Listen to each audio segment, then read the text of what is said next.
제 옆에 임주혜 변호사가 나오셨는데요. 오늘 이제 윤석열 대통령 체포와 관련한 좀 법적인 내용을 좀 짚어보겠습니다. 지금 공수처에서 11시부터 지금 조사가 시작됐다고 하거든요. 티타임 없이 바로 시작됐다 이러던데 뭐 좀 절차는 다 생략하고 조사를 뭐 본격화하겠다 이런 의지로 볼 수 있을까요? 그렇죠. 보통 고위공직자에 대한 수사가 진행이 된다면 이제 예우 차원에서 먼저 차담을 진행하고 수사를 진행하기도 합니다. 하지만 어디까지나 이것은 하나의 그냥 관례에 불과하고요. 어떤 정해진 법률이나 절차가 있는 것은 아니기 때문에 이런 부분들은 생략을 하고 바로 수사에 들어간 것으로 보입니다. 조사가 진행되고 있을 것으로 예측이 가능한데 지금 이미 질문지만 200페이지에 달한다. 이런 이야기 나오고 있거든요.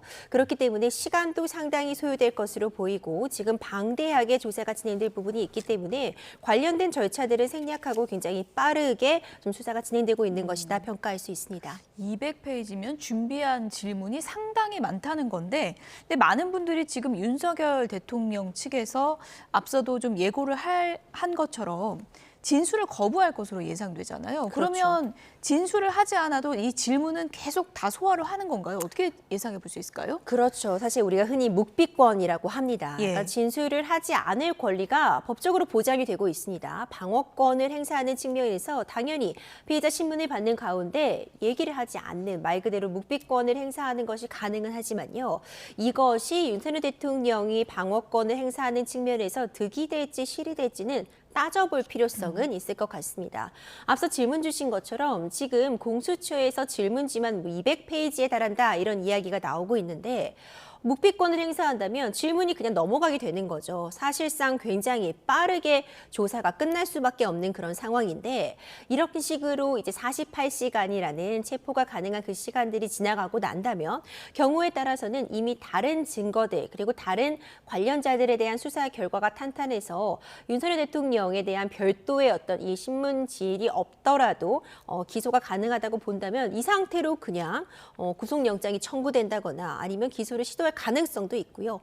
그렇지 않고 이것이 어떤 윤석열 대통령에 대한 내실이 있는 수사가 진행되지 못해서 만약 구속영장이 기각된다거나 아니면 그에 따라서 제대로 어떤 자료들을 확보하지 못한다면 또 공수처 입장에서는 예. 애를 써서 간신히 체포까지는 시도가 되었는데 예. 체포 이후에 사실 체포 자체가 목적이 아니었거든요. 체포는 하나의 과정에 불과하고 내실 있는 수사가 사실 더 쟁점인데 이 부분을 달성하지 못한다면 공수처도 타격을 입을 수밖에 없는 그런 상황입니다. 그러니까요. 만약에 진술을 거부해서 윤석열 대통령에 대한 진술서가 없다면 영장 청구를 하게 되면은 좀 부담을 느낄 수 있는 대목입니까? 어떻게 보세요? 김용현 전 국방부 장관의 사례를 참고해 볼 만한 것 같습니다. 예. 김용현 전 국방부 장관의 경우에도요. 검찰에서 수사를 진행을 했는데 그 과정에서 그러니까 진술을 거부해 온 것으로 알려져 있습니다. 그럼에도 불구하고 다른 관련자들에 대해서 상당 부분 김용현 전 국방부 장관과 관련된 진술들이 확보가 되었고 기타 문건들을 근거로 해서 묵비권을 행사했지만 사실 무리 없이 구속 기소가 된 상황이거든요.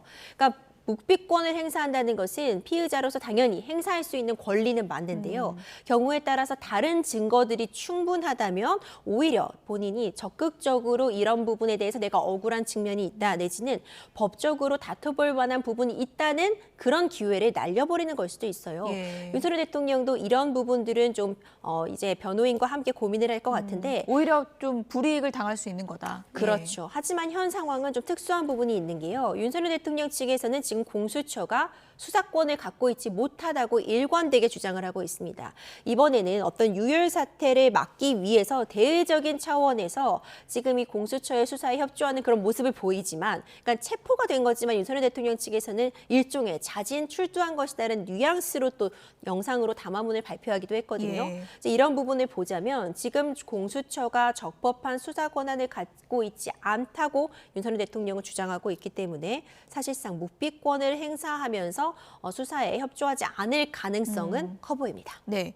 그리고 이제 오늘 조사 장소가 어딘가 봤더니 영상 녹화실이더라고요. 그러면 여기서는 녹화가 지금 이뤄지고 있다 이렇게 뭐 저희가 추정해 볼 수 있는 거예요? 근데 동의가 있어야 아, 합니다. 그렇군요. 근데 사실 영상 녹화라고 하는 것이 어떤 그 자체가 큰 의미를 가진다기보다는 지금 이 조사가 진행되는 상황을 영상으로 남겨둔다는 의미를 가질 수 있거든요.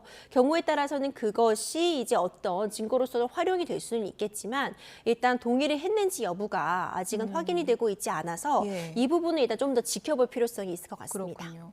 그럼 이 영상 녹화실에서 녹화한 화면은 뭐 어떻게 됩니까? 뭐 추후에 기소됐을 때 증거로 쓰이는 건가요? 어떻게 되는 건가요? 그러니까 녹화가 되고 있는 상황에서도 예. 여전히 이제 조사가 진행이 되니까 신문 조서가 작성이 되거든요. 실질적으로 중요한 증거라고 한다면 그 예. 조서, 그 조서에 담긴 내용이 실질적으로 중요한 의미를 갖는다고 보이고요.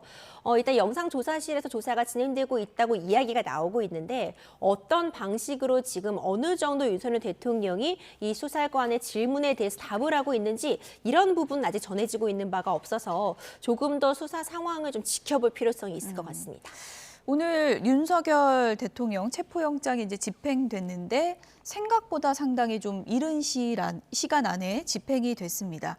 그런데 윤석열 대통령이 이제 직접 메시지를 낸 부분을 보면은 본인은 이제 출석하겠다 이런 표현을 썼잖아요. 그렇죠. 그래서 이게 자진 출석인 건지 아니면은 뭐 체포영장 집행인 건지 서로 다른 생각하는 거 아닌가 이런 해석도 좀 있습니다. 네, 이제 공수처에서는 공식적으로 발표를 했습니다. 이제 10시 33분에 윤석열 대통령 체포가 집행이 되었다. 네. 왜냐하면 이 시점도 중요하죠. 48시간이라는 이 기한의 기산점으로도 적용을 할 수 있기 때문에 그게 10시 33분에 시작되는 거예요. 그렇죠. 예. 이제 그런 부분도 중요하다고 볼 수 예. 있습니다. 하지만 윤석열 대통령 측에서는요, 이것이 체포라는 표현을 쓰지 않고 공수처가 적법하게 윤석열 대통령의 내란죄에 대한 수사 권한을 갖고 있지 못함에도 불구하고 이제 여러 가지 유혈 충돌의 가능성 그리고 사다리 같은 부분까지 동원이 되고 소방 장비들이 동원이 돼서 대통령 관저를 공수처가 무리하게 침입하려고 하는 그런 부분들 때문에 무력 충돌을 피하기 위해서 자진 출석하는 것처럼 표현을 했거든요. 예. 하지만 이제 엄밀히 법적으로 보자면 공수처에서는 중간에 9시에 있었던 이 중간 상황을 보고하는 브리핑에서도 윤석열 대통령의 자진 출석은 말이 되지 않는다. 그것은 고려하는 옵션이 되지 않는다고 예. 명확하게 얘기했습니다. 그럴 수밖에 없는 게 지금 체포영장이 이미 발부가 되었잖아요. 예. 그래서 집행에 나서고 있는 가운데 이미 윤석열 대통령이 세 차례의 소환에 불응했기 때문에 체포영장이 나온 것인데 그때 이제 자진 출석을 했을 기회가 있었던 거죠. 예. 이미 그 기회를 놓친 와중에 체포영장의 집행을 목전에 두고 자신 출석을 한다는 것은 정치처 입장에서는 허용할 수 없는 그런 상황이었다고 보고요. 결국 공식적인 이 공수처의 발표대로 일단 체포영장이 집행되었다라고 정리를 예. 하는 게 맞을 것 같습니다. 일단 11시에 조사가 시작이 됐고 뭐 몇 시간이나 뭐 200페이지 질문 준비했다니까 단시간에 끝날 것 같진 않은데 그래도 이제 점심시간, 휴게시간 이런 거는 뭐 두도록 되어 있는 건가요? 그럼요. 예. 이제 무리하게 진행을 할 수는 없고요. 뭐 식사 시간이라던가 휴식 시간은 보장이 되게 되어 있습니다. 이게 뭐 질문의 내용이나 복잡도 이런 부분에 따라 다를 수 있지만 사실 일반적으로 실무상으로 보자면요. 1시간에 10페이지를 넘기기가 쉽지 않거든요. 그렇군요. 그런데 누가 조사를 하는지도 굉장히 중요할 것 같습니다. 이 담당하는 검사가 누구인지 아직 이야기들이 나오고 있지만 지금 대통령에 대한 조사기 때문에 가장 그래도 지금 공수처에서 관련해서 이런 부분들을 진행해 본 경험이 많은 그런 담당 검사가 나올 것이라고 예측은 가능한데 이재승 차장검사가 담당하고 있다고 지금 전해지고 있습니다. 그렇습니다. 이제 이재승 차장검사 같은 경우에도 예. 굉장히 경험이 어쨌든 풍부하고 이런 부분에 대해서 가장 잘 질문과 답변을 유도할 수 있을 것이라는 판단 하에 지정이 된 것 같고요. 빨라도 사실 1시간에 한 10페이지를 넘기기가 보통 어렵다고 얘기를 하거든요. 그런데 만약 윤석열 대통령이 대답을 하지 않고 묵비권을 행사한다면 뭐 금방 또 조사가 진행이 돼서 끝나버릴 수도 있겠죠. 여러 가지 경우의 수가 존재하기 때문에 어떻게 지금 진행이 될지 좀 결론은 좀 지켜볼 필요가 있어 보입니다. 그럼 조사가 끝난 이후 과정은 어떻게 될까요? 구치소로 가나요? 아니면은 공수처에 그냥 대기하는 건가요? 원래 보통 같은 경우라고 한다면 구치소로 돌아가게 됩니다. 그래서 이제 그렇군요. 필요할 때마다 조사가 있을 때마다 이제 조사실로 다시 오게 되는 그런 상황인데 지금 계속 거듭 말씀드리지만 조사할 내용이 많다고 공수처가 예, 계속 주장을 예. 하고 있어요. 공수처는 지금 조사할 부분은 많고 어쨌든 48시간이라는 시간을 굉장히 잘 써야 되는데 그런 측면에서 본다면 시간이 부족하다 이렇게 얘기할 수 있을 것 같고 왔다 갔다 하기에는 경호 관련 문제들도 좀 언급이 될 수 있을 것 같습니다. 그리고 워낙 지금 눈과 귀가 쏠려 있는 상황이고 이제 이동 시간 같은 부분도 문제가 되지만 이동 과정에서 어떤 시민들이 이런 상황에 대해서 찬성하는 입장 또 반대하는 입장이 충돌할 수 있는 그런 가능성, 이런 여러 가지 가능성들을 고려해 볼 때 경우에 따라서는 공수처 내에 어떤 뭐 공간들을 마련해서 그곳에서 쉬기도 하고 그곳에서 잠을 자면서 경호를 받으면서 조사실을 왔다 갔다 할 가능성도 아직까지는 좀 열려 있지 않은가 생각이 됩니다. 네. 제 옆에 사회부 백종규 기자도 나와 있는데요. 현직 대통령이 수사기관에 이제 처음으로 체포가 됐습니다. 헌정사상 처음인데 비상계엄 사태 발생한 지 며칠 만인 거죠, 지금? 네, 이제 공수처가 오늘 내란 우두머리 혐의를 받고 있는 윤석열 대통령을 체포했죠. 비상계엄 사태가 발생한 지 이제 43일 만입니다. 말씀하신 대로 현직 대통령이 수사기관에 체포된 것은 헌정사상 초유의 일입니다. 공수처는 윤석열 대통령을 지금 11시부터 조사하고 있다고 밝혔죠. 48시간 안에 구속영장을 청구할 방침입니다. 이제 좀 집행 계율을 보면요. 2차 체포영장이 발부된 지 8일 만, 1차 체포영장이 집행된 지 12일 만, 말씀드린 대로 계엄 선포가 이루어진 지 42일 만에 윤석열 대통령이 현직 대통령 처음으로 체포가 된 상황입니다. 네. 윤 대통령 측이 자진 출석 의사를 밝혔다고 합니다. 그런데 결국 공수처와 협의는 되지 않은 것 같아요. 네, 그렇습니다. 일단 이제 공수처 검사들이 관저 안으로 들어갔잖아요. 그래서 그 이후에 이제 뭐 윤곽근 변호사 등 윤석열 대통령 변호인단과 만났을 겁니다. 네. 그 당시에 이제 집행 방식을 협의했을 것 같아요. 이제 공수처는 법원이 발부한 체포영장 집행에 따른 체포다 이렇게 입장을 명확하게 밝혔습니다.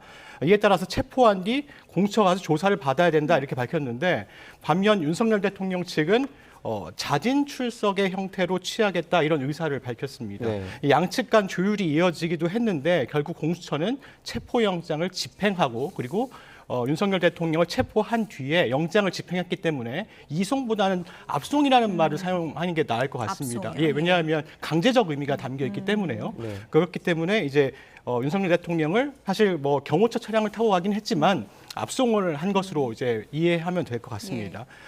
그러고 난 뒤에 이제 계속 이제 윤석열 대통령 측 변호인들은 계속 이렇게 이야기를 하고 있어요.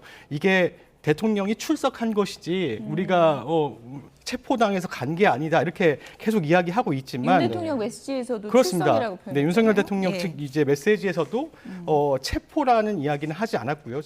자진 출석한다, 유혈 사태를 피하기 위한 어떤 시민들의 불편을 막기 위한 이제 형태로 자기가 자진 출석한다는 형태로 이야기를 했지만 네. 사실상 공수처가 체포 영장을 집행한 거거든요. 집행했기 때문에 체포가 된 거고 압송이 됐다고 말할 수 있을 것 같습니다. 네. 공수처로 이동을 할 때 사실 그 경호처 차량을 타고 이동하지 않았습니까? 이건 법률적으로 전혀 문제는 없습니까? 사실 어떤 방식으로 호송을 하는가에 대해서는 좀 네. 재량의 여지가 있었다고 봅니다. 네. 지금 상황이요. 어쨌든 현직 대통령입니다. 직무가 정지된 상황이지만 현직 대통령이라는 신분을 고려하지 않을 수가 없는 상황이고요. 네. 지금 앞서 이 체포가 집행되는 과정을 보면은요. 새벽 이른 시간부터 정말 많은 시민들 그리고 국회의원 이 체포를 저지하려는 그리고 경호처 직원들까지 굉장히 인산인해를 이뤘어요. 이 과정에서 만약 호송차를 탑승하고 나가는 모습들이 노출이 된다면 예. 자칫 잘못하다가는 어쨌든 이번 사태에 대해서 윤석열 대통령을 지지하는 측의 시민들도 나와 있을 것이고 윤석열 대통령이 체포가 돼야 된다고 주장하는 시민들도 나와 있는 와중에 너무 이런 부분들을 자극해서 시민들도 어찌 보자면은 무력 충돌이 나올 수 있는 그런 부분들을 좀 차단하기 위한 노력 중에 하나였다고 생각을 해볼 수도 있을 것 같고요. 네. 그러니까 호송차를 탑승하는 것보다는 이제 경호 차량 탑승을 통해서 좀 이런 부분들을 좀 회피하고자 한 것이 아닌가 이런 생각이 듭니다. 어쨌든 현직 대통령이 지금 체포영장이 집행이 되는 정말 초유의 사태였다는 점에서 어떤 이 경호의 필요성이라던가 다른 어떤 시민들의 안전 같은 측면을 좀 고려해서 한참 동안 사실 이 공수처와 경호처 간에 이런 부분에 대한 조율이 있었던 것 같습니다. 네. 이미 이 관저로 진입한 이후에 경호처 담당 사람들과 그리고 공수처 인원 언론들이 이런 앞으로 경호 부분에 대한 협의가 지금 굉장히 꽤 오랜 시간 동안 진행된 것으로 보거든요. 그 과정에서 이제 호송 문제라던가 특히 이제 공수처의 조사실에서도 어떤 과정을 거쳐서 조사실로 들어가며 이 조사실 안에서의 경호 같은 부분도 어쨌든 현직 대통령이라는 신분을 고려했을 때 어떤 식으로 경호할지, 뭐 폭발물에 대한 감식은 진행할지 이런 부분들을 좀 협의한 이후에 이런 부분들은 합의가 이루어졌다고 볼 수 있을 것 같습니다. 예. 네.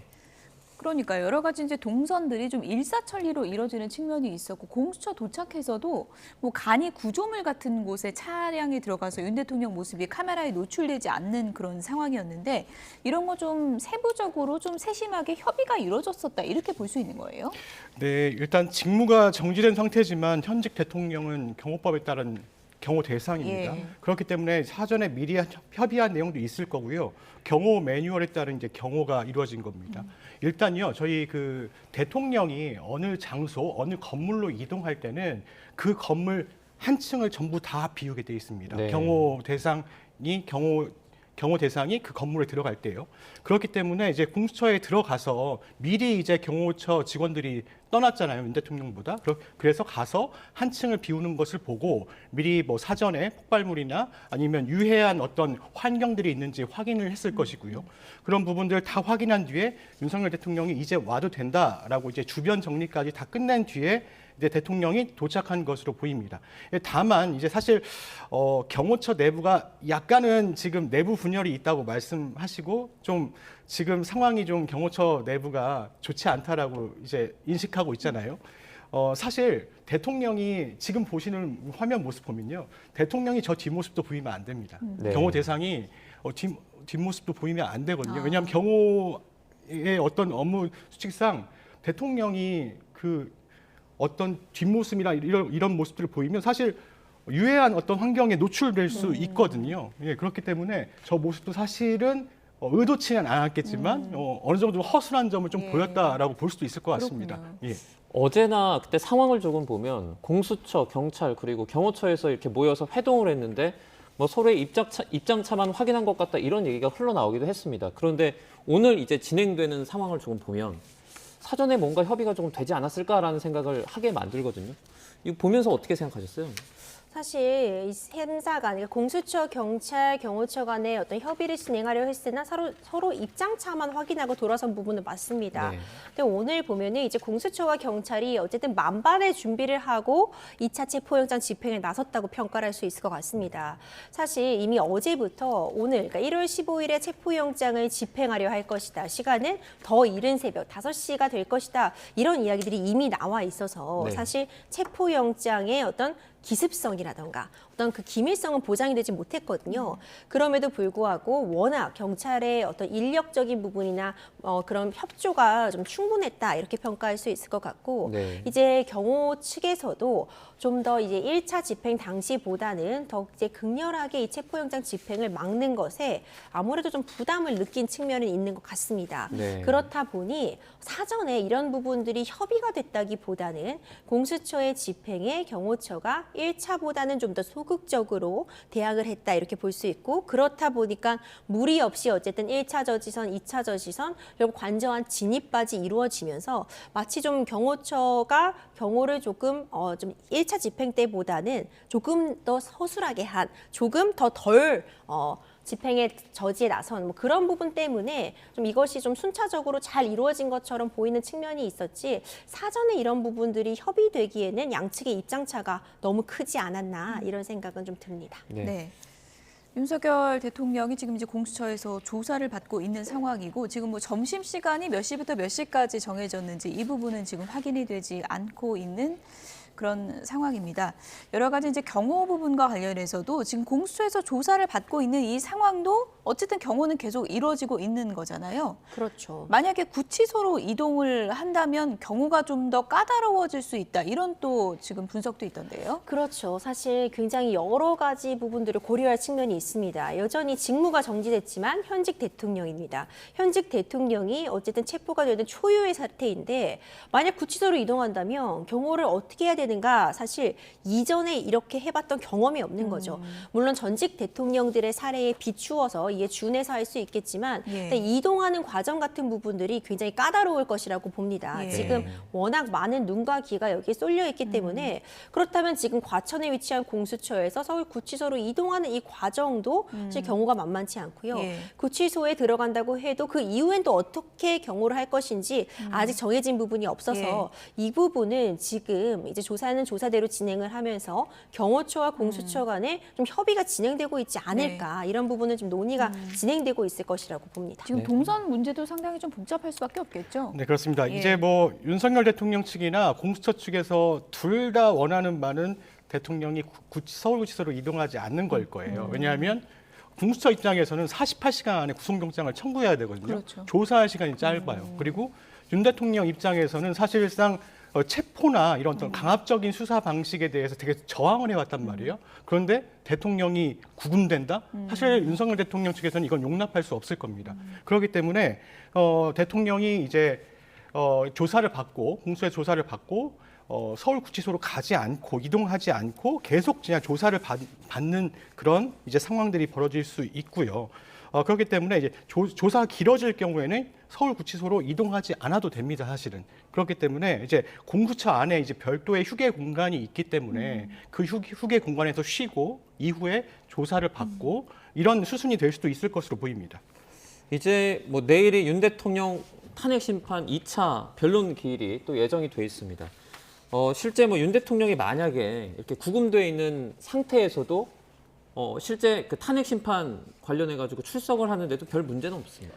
정말 초유의 상황이라고 볼 수 있습니다. 네. 역대 이제 탄핵 심판 같은 경우에는 다른 전직 대통령의 사례에 비춰보면 어쨌든 탄핵이 된 이후에 뭐 수사를 받는다거나 아니면 이제 임기가 끝난 다음에 수사 대상에 올랐기 때문에 이런 문제가 없었는데 지금 같은 경우는 굉장히 복잡한 상황입니다. 현직 대통령의 신분이 유지된 현재의 상황에서 탄핵 심판이 진행돼서 헌재의 탄핵 심판과 관련된 기일이 예정되어 있는데 이 기일을 하루 앞두고 지금 전격적으로 체포가 된 상황이란 말이죠. 예. 네.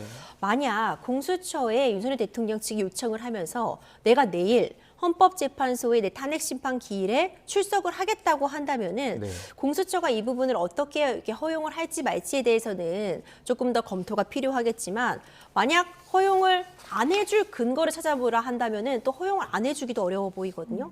그렇다면 사실 시간적인 측면에서 공수처는 시간에 쫓길 수밖에 없는 상황이고 네. 또 윤석열 대통령 입장에서도 지금 이렇게 복잡한 상황들이 펼쳐지고 있는 와중에 지금 헌법재판소의 이 심리 기일에 출석하면은 이 상황도 다 그대로 녹화가 되고 이후에 바로 이 변론이 종료가 되면 공개도 되고 있잖아요.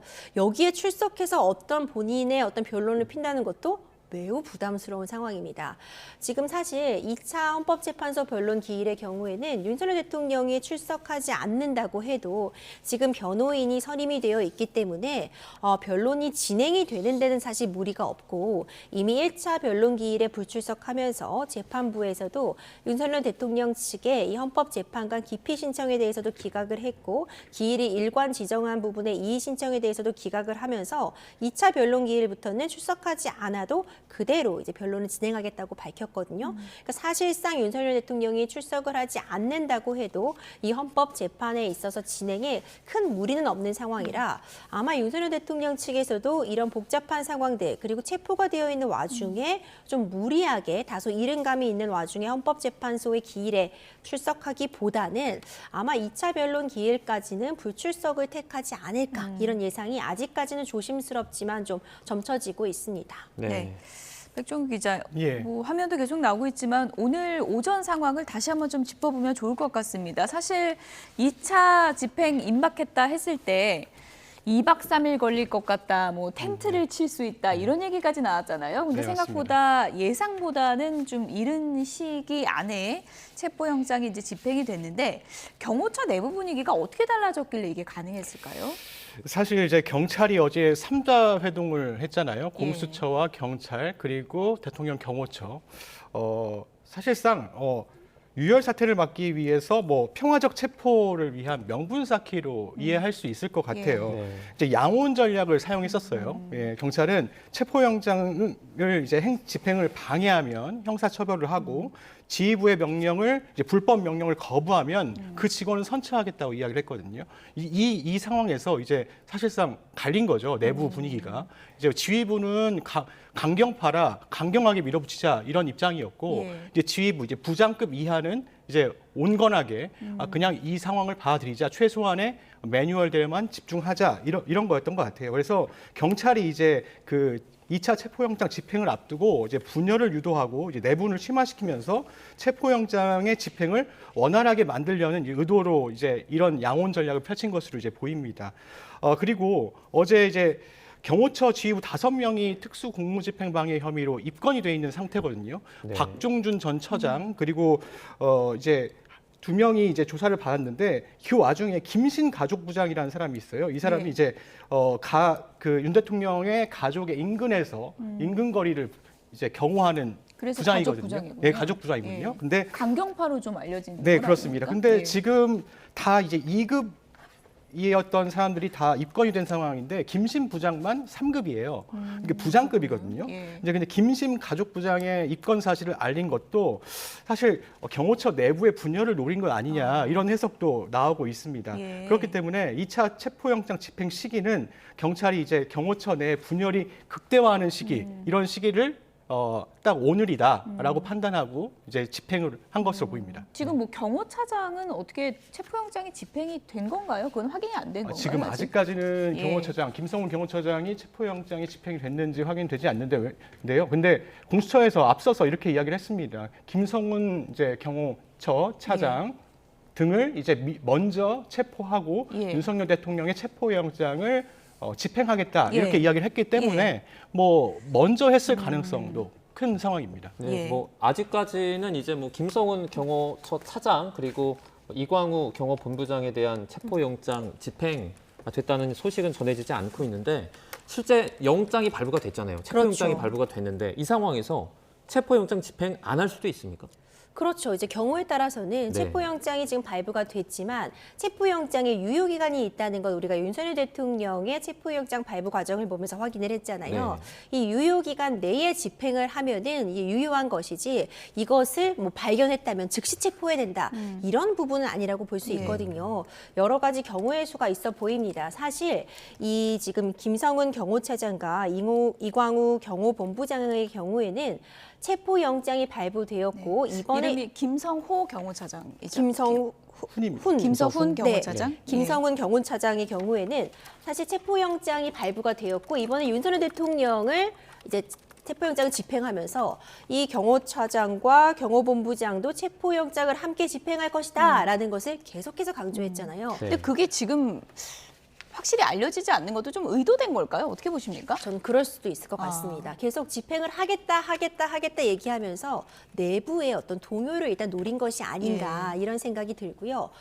경우의 수라면은 동시에 집행할 가능성도 있었고 아니면 경호처의 어떤 저항이라던가 내부 동요를 위해서 윤석열 대통령에 대한 체포영장을 집행하기 전에 이 김성훈 경호차장과 이광우 경호본부장은 먼저 체포를 단행할 수도 있었는데 네. 이런 부분이 지금 처음에는 집행이 됐다고 했다가 예. 또 집행이 되지 않았다고 했다가 정확하게 지금 사실관계는 경찰 측에서 확인을 예. 해주고 있지 않아서 이 부분은 좀 지켜볼 필요성이 있는데 일단 목적으로 했던 이 공수처가 윤석열 대통령에 대한 체포 집행은 성공을 했기 때문에 이 부분은 사실 아직까지는 경찰 측에서도 아주 급한 사항은 아니다. 이렇게 좀 평가를 한 것이 아닌가 어쨌든 뭐 싶습니다. 결론적으로 보면은 경찰의 뭐 경호처에 대한 심리전이 어느 정도 좀 먹혀들었다 이렇게 볼 수 있는 걸까요? 그렇죠. 그런 예. 부분이 있습니다. 일단 이 집행을 시도하기 전에 공문을 보냈죠. 이제 이 공수처에서 경호처에 공문을 보내면서 무리하게 이 적법한 영장 발부에 의한 집행을 막다가는 예. 민사상 손해배상 책임도 질 수 있고 특수공무집행 방해라는 형사상 책임도 짓고 수 있고 경호처는 결국 공무원 신분이기 때문에 형사처벌을 받게 되면은 공무원의 직위를 잃는다거나 연금 형상의 불이익이 있다. 이런 부분들을 계속 강조했잖아요. 사실 진짜로 어떤 민사 손해배상 청구를 하겠다는 의도보다는 예. 이것이 어떤 심리전이라고 보여지는 측면이 분명히 있었거든요. 이제 이런 부분들이 어느 정도는 작용을 했다고 보이고 그리고 사실 경호처 입장에서는 경호 업무 본연을 수행한 측면이 있다고도 평가할 수 있습니다. 이들에 대해서도 무리하게 체포를 진행한다거나 무리하게 처벌을 강요하는 것은 또 역으로 다른 또 역공을 맞을 수도 있기 때문에 예. 경찰은 이 부분은 좀 정확하게 어떻게 지금 체포가 진행이 됐는지 여부를 밝히고 있지 않은 건가 이런 네, 생각이 지금 듭니다. 경찰 상황은요. 일단 그 김성훈 경호처 차장과 이광훈 경호본부장은 체포하지 않았다고 합니다. 네. 예, 그 체포영장이 발부되긴 했지만 예. 윤석열 대통령에 대한 경호가 우선인 만큼 경호를 마친 뒤에 변호인과 함께 네. 출석을 하기로 확약을 받고 일단 체포하지 않았다는 소식이 이제 경찰 내부에서 나왔던 소식인데요. 경찰에서 기자들에게 알린 내용입니다. 일단 현직 대통령이 오늘도 체포된 뒤에 공수처로 이동해야 하는 상황이 있었고요. 예. 또 만약에 서울구치소로 이동하게 된다고 하면 예. 그때도 경호가 이루어져야 하잖아요. 네. 그렇기 때문에 어떤 경호의 우선인 만큼 그 경호를 마친 뒤에 변호인과 함께 나와서 조사받겠다 이렇게 이야기를 해서 그렇군요. 체포하진 않았다고 합니다. 네. 그러면 김성우 차장이랑 이광우 본부장 지금도 경호 업무를 수행 중인 거죠? 근데 지금 경찰이 밝힌 내용들을 보면요. 일단은 지금 대통령 경호가 가장 우선이라고 하는 조직이 대통령 경호처이기 때문에 네. 이 부분은 이제 그 부분에 집중을 해야 되는 거고요. 만약에 뭐 도주의 우려나 뭐 이런 것들이 있다고 하면 증거인멸의 우려가 있다고 하면 체포영장을 뭐 다시 신청하거나 이런 부분도 있을 거예요. 그리고 강제 수사 방식을 선택할 수 있기 때문에 그 부분은 뭐 크게 걱정하지 않아도 될 문제인 것 같습니다. 예. 공수처 입장에서 아무래도 그 영장 집행을 그럼 당시에 하지 않은 건 이 지휘부 일부가 나중에 경호가 끝난 다음에 뭐 자진 출석할 것이다 이렇게 이해를 했다고 볼 수 있겠네요. 일단 이 경호처의 업무에 대해서 이 경호처 핵심 인원에 대한 영장을 발부한 건 경찰이고요. 네. 그러니까 경찰에서는 아마도 앞서 지금 기자님이 설명해 주신 것처럼 경호 업무를 수행하고 이걸 마친 이후에 변호인과 함께 출석하겠다고 밝힌 만큼 이 부분에 대해서 지금 바로 체포영장을 집행하기보다는 경호 업무를 좀 수행할 수 있도록 이미 지금 경호차장이 경호처장의 권한 대행이었어요. 이미 대행 체제니까요. 이미 예. 대행 체제였는데 이 지도부에 대해서 또 체포영장을 집행을 단행해버리면 대행의 대행 체제로 갈 수밖에 없는 상황. 이런 부분들도 일단 현실적으로는 좀 고려하지 않은 측면이 있는 것 같아요. 고려한 예. 측면이 있는 것 같습니다. 경우에 지나친 공백은 또 좀 막기 위한 그런 고려 조치가 아닌가 그런 해석이 가능할 것 같은데 지금 윤석열 대통령이 뭐 점심시간을 어떻게 하고 있는지는 지금 추후에 이제 확인을 해봐야 될 것 같은데 조사는 이재승 공수처 차장이 직접 한다 그래요? 네, 맞습니다. 이재승 차장은요. 검사 출신이에요. 검사 출신이고 사법연수원 30기인데 예. 윤석열 대통령보다 7기수 아래라고 합니다. 네. 그렇기 때문에 이제 이재승 차장이 직접 이제 조사를 하는 건 이제 현직 대통령 사건이라는 이제 사안의 중대성을 고려한 것으로 이제 보이는데요. 이제 대통령 측 변호인은 김홍일, 윤갑근, 송혜원 변호사가 이제 조사에 입회한 것으로 알려지고 있습니다. 이 변호인단 모두 검찰 재직 시에 대표적인 강력통, 특수통 검사들로 통하고 있는데요. 그러니까 검사 출신들이 다 한 자리에 있는 상황이 벌어지는 겁니다. 그러네요. 네, 일단 윤 대통령을 상대로 이제 뭐 위법한 비상계엄 선포 그리고 불법적인 계엄령 선포하고 포고령을 포고, 경찰 계엄군을 동원한 불법 국회 봉쇄, 계엄령 해제, 표결권 방해 뭐 이런 것들 전부 다 조사를 할 것 같아요. 말씀하신 대로 이제 뭐 조사의 질문지가 200페이지가 넘게 지금 있다라고 알려졌는데 사실상 이제 2차 집행, 영장 집행 시기가 좀 늦어지면서 200쪽이 더 훌쩍 넘을 수도 있습니다. 더 많아졌을까요? 예, 더 많아질 수도 예. 있습니다. 그렇기 때문에 조사가 48시간 안에 이루어져야 되는데 이게 되게 촉박한 시간이거든요. 공수처와 경찰, 이제 공조수사본부 입장에서는 그렇다 보니까 최대한 수사에 집중을 할 것으로 보여요. 그러니까 되게 그 짧은 시간 휴식을 줘야 되는 휴식 시간을 주고 그리고 바로 조사하고 이런 과정이 계속 이어질 것으로 보이는데요. 다만 이제 윤석열 대통령 측이 계속 이렇게 얘기를 했습니다. 공수처 수사는 받을 수 없다. 내란죄를 수사할 수 없는 조직이기 때문에 나는 공수처에 있는 수사를 받을 수 없다. 이렇게 이야기를 해봤어요. 그렇기 때문에 진술 거부권을 사용할 가능성이 크거든요. 이제 그러면 이제 사실 이제 공수처나 이제 윤석열 대통령 측이나 상황이 좀 난감해지는 상황이 벌어질 수도 있는데 대통령 측은 진술 거부권을 사용할 가능성이 크다고 보여집니다. 왜냐하면 계속 이야기했던 게 헌재에 나와서 자신의 입장을 밝힐 거라는 이야기들을 예. 계속 해왔거든요. 그리고 만약에 대통령 측이 나와서 공수처 수사에서 진술을 한다고 하면 그동안에 나는 공수처 수사를 받지 않겠다. 공수처가 청구한 서부지방법원에 청구한 영장도 다 불법 무효다. 이런 어떤 그동안에 가지고 있었던 내용들이 다 무너지는 꼴이 예. 되거든요. 네. 그렇기 때문에 진술 거부권을 사용하지 않을까 이런 생각을 해봅니다.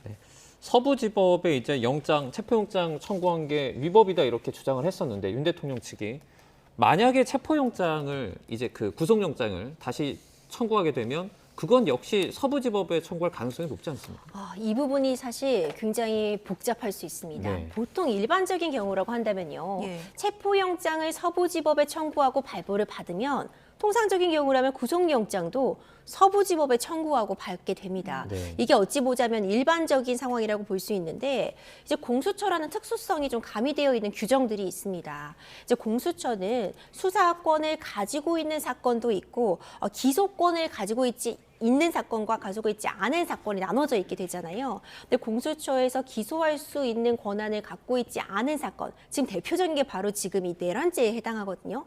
이 그런 사건에 대해서는 이제 서울지검 검사에게 기소를 넘기도록 되어 있어요. 그럼 이제 서울중앙지검이 가는 거죠. 그렇다면 그때는 다시 일반적으로 서울중앙지법에 또 영장을 청구하게 되어 있거든요. 네. 이제 이 조항을 근거로 해서 윤석열 대통령은 서부지법에다 영장을 청구한 것이 문제가 있다라고 하는 것이고, 이에 대해서 일반적인 형사소송법 규정을 준용하면은 지금 주소지라고 볼 수 있는 대통령 관저가 위치한 곳의 관할이 서부지법입니다. 그럼 문제가 없다 이렇게 양측이 팽팽하게 맞서고 있어서 만약 이번에도 공수처가 서부지법에다가 구속영장을 만약 청구를 한다면 윤석열 대통령은 다시 또 이 부분이 문제가 있다는 주장을 반복할 가능성이 있고요.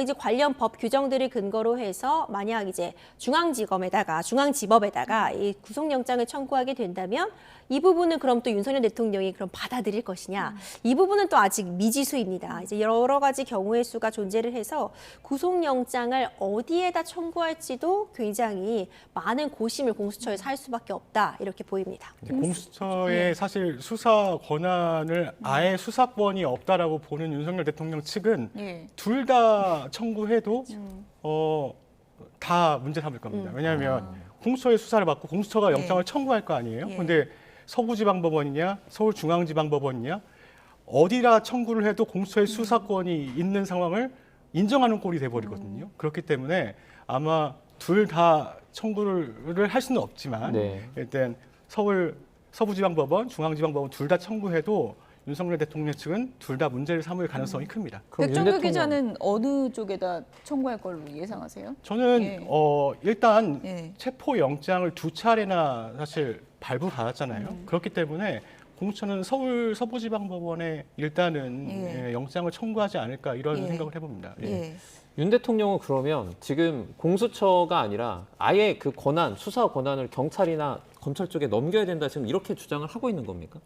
사실 그렇다고 볼 수 있죠. 그런데 네. 이것을 뭐 다른 데로 넘겨라라는 주장보다는요. 네. 현재까지는 지금 기자님께서 짚어주신 것처럼 공수처는 적어도 이 수사권을 갖고 있지 않다에 초점을 맞춰 있습니다. 네. 그렇기 때문에 지금 진행되고 있는 이 모든 과정, 체포영장의 신청이나 발부, 그리고 오늘 집회, 지금 진행되고 있는 이 수사까지도 다 불법하다 이런 입장을 취하고 있거든요. 네. 근데 지금 이 시점에선 경찰로 넘겨라 이런 주장이 좀 무의미해진 거잖아요. 그렇다고 볼 예. 수 있죠. 이미 이만큼이나 진행이 되어 온 예. 와중에서 지금까지 그럼 진행된 것은 무엇이냐 사실 이런 의문이 남을 수밖에 없는 것이어서 지금 시점에서 이송을 논한다기보다는 윤석열 대통령 측에서는 계속 앞으로 진행 과정에서 지금 하나하나 증거들이 수집되고 있는 것인데 이것이 적법하지 못한 방식으로 수집이 된 증거다. 문제가 있다. 이렇게 문제 삼을 가능성 충분히 존재하고요. 앞서 언급해 주신 것처럼 저도 사실 동의하는 바인데 어느 어느 지방 법원에다가 영장이 청구가 돼도 이 부분을 문제 삼을 수밖에 없습니다. 공수처가 청구한 이상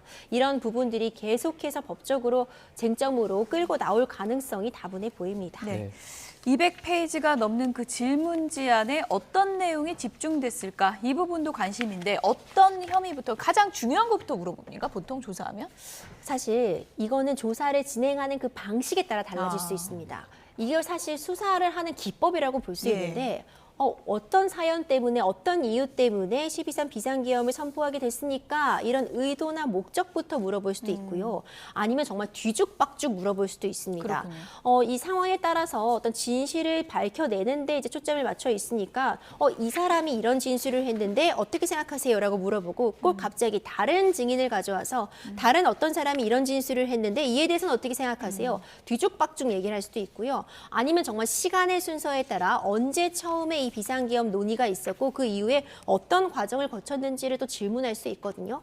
하지만 확실한 부분은 지금 쟁점이 되고 있는 부분이 내란죄의 우두머리로서 윤석열 대통령이 그런 역할을 했는가잖아요. 지금 관련자들이 이미 대부분 구속 상태에서 기소가 되거나 아니면 지금 수사를 받고 있는 거기 때문에 그 관련자들의 진술이 나와 있을 것이고 과연 정말 그 진술과 윤석열 대통령의 답변이 일치하는지 그런 부분들을 맞춰보는데 질문을 집중이 되어 있을 거라고 봅니다.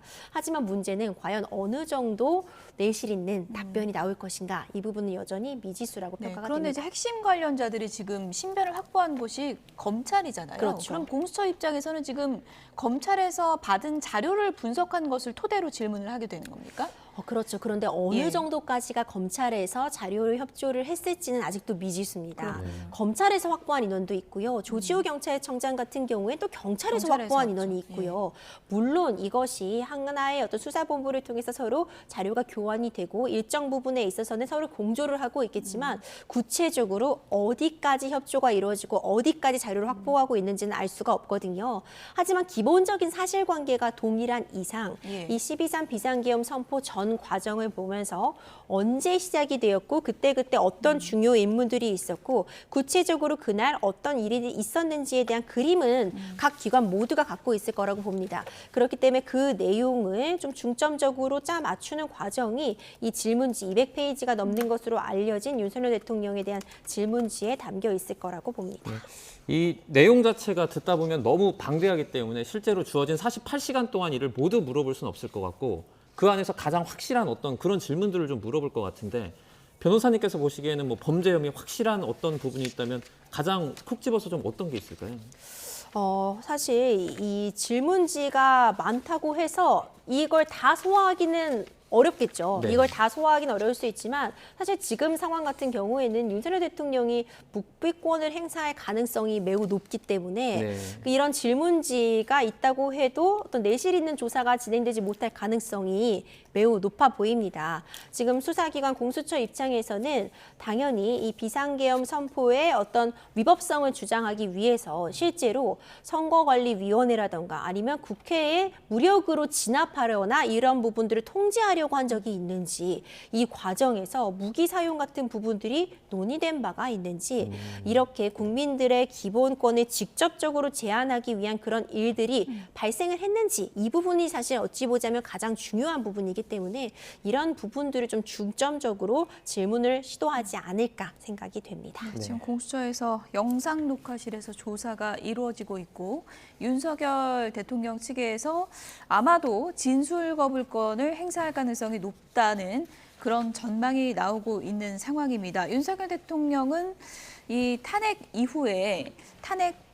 계엄 선포 이후에 계속해서 이제 영상 메시지나 그런 것을 통해서 일종의 뭐 지지층이나 이런 뭐 국민에게 여론전을 펼치고 있는 상황이잖아요. 예. 일단 뭐 지금은 진술 거부권을 행사할 것으로 지금 예상이 되고 있는 상황인데 아무래도 헌재 일정에서는 직접 나와서 입장을 피력할 가능성이 높다. 이런 전망들이 많이 나오고 있죠. 네, 그렇습니다. 일단 그 윤석열 대통령 측 변호인들이 밝힌 내용들을 계속 보면요.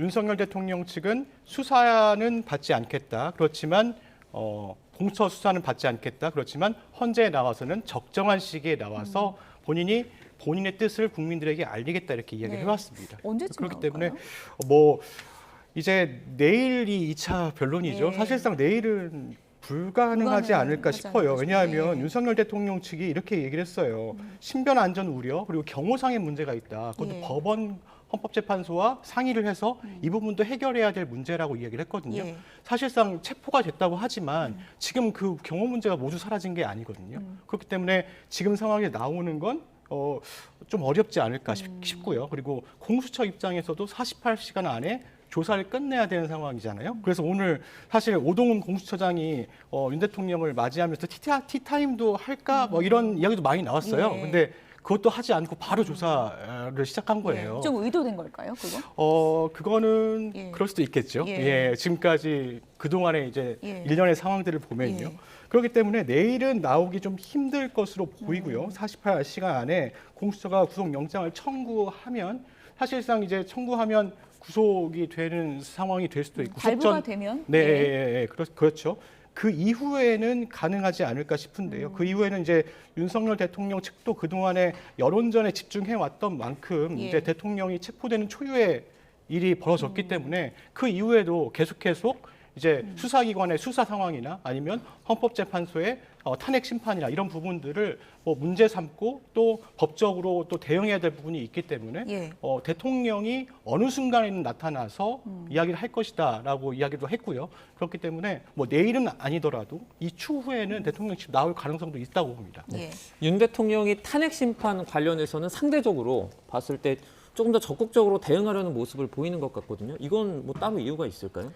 일단 탄핵 심판 같은 경우와 이번에 지금 문제되고 있는 이 내란죄 형사재판 같은 경우는 일단 성격이 다르다고는 볼 수 있습니다. 네. 탄핵 심판의 말 그대로 지금 윤석열 대통령의 이 12.3 비상계엄 선포가 대통령직을 계속 수행할 수 없을 정도로 헌법상 법률상 위반이 있느냐. 그래서 대통령직을 수행할 수 있게 할 것이냐 없게 할 수 있는 것이냐 이것이 쟁점이 되고요. 네.